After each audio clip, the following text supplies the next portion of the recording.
വിജയമന്ത്രങ്ങൾ doctor Amanullah Vadakkangara. അവതരണം റാഫി പാറക്കാട്ടിൽ. നിങ്ങളിലേക്ക് എത്തിക്കുന്നത് സിറ്റി എക്സ്ചേഞ്ച്, ദോഹ, ഖത്തർ. അധ്യായം 488. സ്വപ്നങ്ങൾ വലുതാണെങ്കിൽ ലോകം വഴിമാറുക തന്നെ ചെയ്യും. And when you want something, all the universe conspires in helping you to achieve it. Brazilian ഇതിഹാസ സാഹിത്യകാരൻ പൗലോ കൊയ്ലോ തന്റെ പ്രശസ്തമായ നോവൽ ആൽക്കമിസ്റ്റിൽ പറയുന്ന സുപ്രധാനമായൊരു വാചകമാണിത്. അദമ്യമായ ആഗ്രഹവും തീവ്രമായ സ്വപ്നങ്ങളുമുണ്ടെങ്കിൽ ലോകം മുഴുവൻ അതിന്റെ സാക്ഷാത്കാരത്തിനായി കൂടെ നിൽക്കുമെന്നാണ് ഈ വാചകം അടിവരയിടുന്നത്. സ്വപ്നങ്ങളുണ്ടാവുക, ആ സ്വപ്നങ്ങളോട് ആത്മാർത്ഥത പുലർത്തുക, സ്വപ്ന സാക്ഷാത്കാരത്തിനായി നിരന്തരം പരിശ്രമിക്കുക എന്നിവയാണ് ജീവിത വിജയത്തിന്റെ അടിസ്ഥാനം. ജീവിതത്തിൽ വലിയ സ്വപ്നങ്ങൾ കാണുന്നവരാണ് ലോകത്ത് ചരിത്രം രചിച്ചിട്ടുള്ളത്.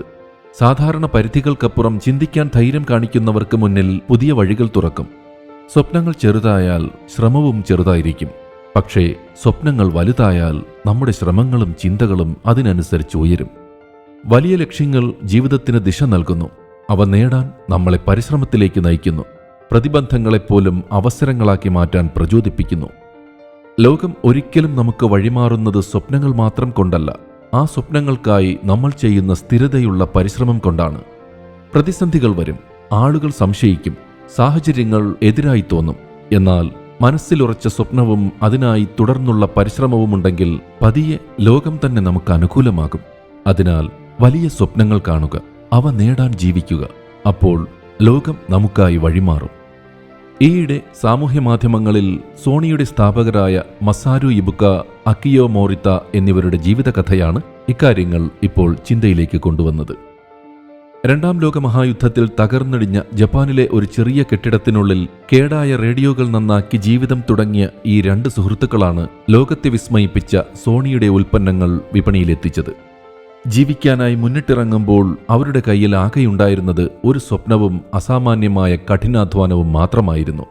വർഷങ്ങൾക്കിപ്പുറം ഇന്ന് ലോകത്തെ ഓരോ വീടിനുള്ളിലും സിനിമാ തിയേറ്ററുകളും ഗെയിമിംഗ് സ്റ്റേഷനുകളും എത്തിച്ച ആഗോള ഭീമനായി മാറിയ സോണിയുടെ കഥ ഒരു ഹോളിവുഡ് സിനിമയേക്കാൾ ത്രില്ലിംഗ് ആണ്. 1946 ജപ്പാനിലെ ടോക്കിയോയിലാണ് ഈ കഥ തുടങ്ങുന്നത്. മസാരു ഇബുക്ക, അക്കിയോ മോറിത്ത എന്നീ രണ്ടു പ്രതിഭകൾ ചേർന്നാണ് ഈ കമ്പനിക്ക് അടിത്തറയിട്ടത്. തുടക്കത്തിൽ ഇലക്ട്രോണിക്സ് ഉപകരണങ്ങൾ നിർമ്മിക്കുന്നതിലായിരുന്നു അവരുടെ ശ്രദ്ധ. ലോകത്തെ ഞെട്ടിക്കുന്ന എന്തെങ്കിലും ചെയ്യണമെന്ന വാശിയോടെ അവർ നിർമ്മിച്ച ഓരോ ഉൽപ്പന്നവും ചരിത്രമായി മാറി.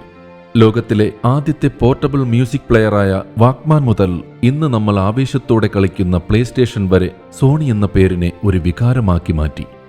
ഒരു കാലത്ത് വെറുമൊരു ഇലക്ട്രോണിക്സ് കമ്പനിയായിരുന്ന സോണി പിന്നീട് വിനോദലോകത്തെ ഏറ്റവും വലിയ കരുത്തായി വളരുകയായിരുന്നു. പ്ലേ സ്റ്റേഷനിലൂടെ ഗെയിമിംഗ് ലോകം അവർ കീഴടക്കി. ബ്രാവിയ ടിവികളിലൂടെ ദൃശ്യവിസ്മയവും എക്സ്പീരിയ സ്മാർട്ട് ഫോണുകളിലൂടെ സാങ്കേതിക വിദ്യയും അവർ നമ്മുടെ കയ്യിലെത്തിച്ചു. സോണി പിക്ചേഴ്സിലൂടെയും സോണി മ്യൂസിക്കിലൂടെയും സിനിമയും സംഗീതവും നമ്മുടെ നിത്യജീവിതത്തിന്റെ ഭാഗമായി. ക്യാമറകളുടെ ലോകത്ത് സോണി ആൽഫ എന്ന പേരിൽ പ്രൊഫഷണലുകളുടെ ഇടയിൽ ഇന്നും ഒരു അത്ഭുതമാണ്. സാങ്കേതിക വിദ്യയിൽ മാത്രമല്ല, ഭൂമിയെ സംരക്ഷിക്കുന്നതിലും സോണി മാതൃകയായെന്ന കാര്യം പ്രത്യേകം പരാമർശമർഹിക്കുന്നു. റീസൈക്കിൾ ചെയ്ത പ്ലാസ്റ്റിക് ഉപയോഗിച്ച് നിർമ്മിച്ച സോർപ്ലാസ് എന്ന മാന്ത്രിക ചേരുവ അവരുടെ ടിവികളിലും സ്മാർട്ട് ഫോണുകളിലും ഉൾപ്പെടുത്തിയാണ് പരിസ്ഥിതി സൗഹൃദമായ ഒരു മാറ്റത്തിന് അവർ തുടക്കം കുറിച്ചത്. ലാഭം മാത്രം ലക്ഷ്യം വയ്ക്കാതെ നിലനിൽപ്പിനും അവർ പ്രാധാന്യം നൽകിയെന്നതാണ് എടുത്തു പറയേണ്ടത്. കസ്റ്റമർ സപ്പോർട്ടിലും ക്വാളിറ്റിയിലും വിട്ടുവീഴ്ച ചെയ്യാത്ത സോണി ഇന്നും വിപണിയിൽ മുൻനിരയിൽ നിൽക്കുന്നത് ആ സ്വപ്നത്തിന്റെ തീവ്രതയും സ്വപ്നം പിന്തുടരാനുള്ള തന്റേടവും കൊണ്ടാണ്.